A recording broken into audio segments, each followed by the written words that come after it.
Hey everybody, we're in session 4 of a 5-session series in which we're wrestling with some of the big questions people have about faith, about God, and about the Bible. In our last session, we asked the question, can I be a Christian and believe in evolution and science? If you missed it, I want you to go back and check it out. But today, I want to talk to you about something that's universal to all Christians. But for some reason, we've been led to believe it's just plain wrong. And that thing is this: doubt. Our question for today is this: is it wrong to doubt God?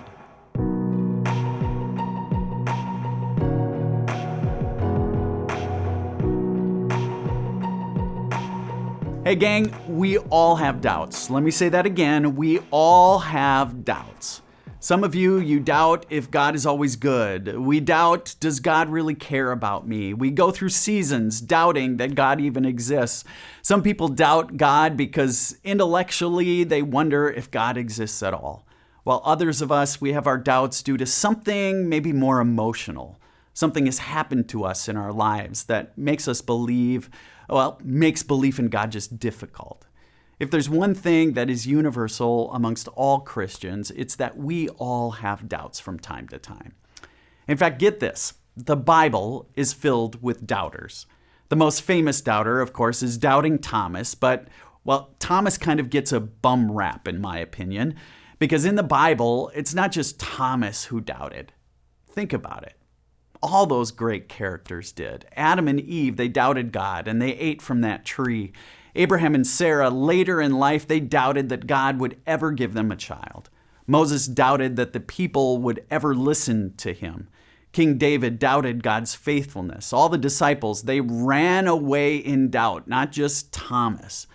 The Bible is full of doubters, and God never gives up on any of those doubters. If there's one thing clear in the Bible, it's this: for God, doubters are welcome here. Now, if you want to see real doubt in action, I want to invite you to check out the Psalms. The Psalms are filled with prayers that again and again express questions and doubt. They express anger towards God. These particular Psalms that express these emotions are called laments. Over 1/3 of the Psalms in the book of Psalms are lament Psalms. For example, Psalm 88 reads this: Lord, you are the God who saves me. Day and night I cry out to you, but you have put me in the lowest pit, in the darkest depths. Your wrath lies heavily on me. You have overwhelmed me. You have taken from me my closest friends and have made me repulsive to them. I am confined and cannot escape. My eyes are dim with grief. Why, Lord, why do you reject me and hide your face from me? From my youth I have suffered. Your wrath has swept over me. Is it wrong to doubt God? Absolutely not. In fact, here's what I'd say. Doubt is actually one of the greatest signs of an active and engaged faith. Yes, you heard me say that. Doubt shows that you care enough about your faith to question it. Doubt pushes us to learn more, to seek deeper truth. It leads us to grow in our understanding of who God is and to own our own faith. In fact, we usually think the opposite of doubt is certainty. That the 100% absence of doubt is the goal of faith. I'd go so far as to say that certainty, especially blind certainty, is actually toxic to faith. Blind faith creates a faith that's simply about a faith on autopilot, or it's simply a legalistic adherence to rules and doctrine, which was the very thing Jesus opposed again and again. Is it wrong to have doubts? Absolutely not. Being a Christian means you follow in a long line of doubters whom God loved.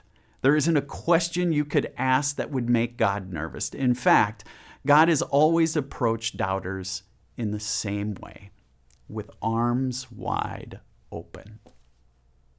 So here are a couple questions for you. What doubts do you wrestle with most in your life? And secondly, who can you go to with your questions who will take you and your questions seriously? Gang, thanks so much for joining us today.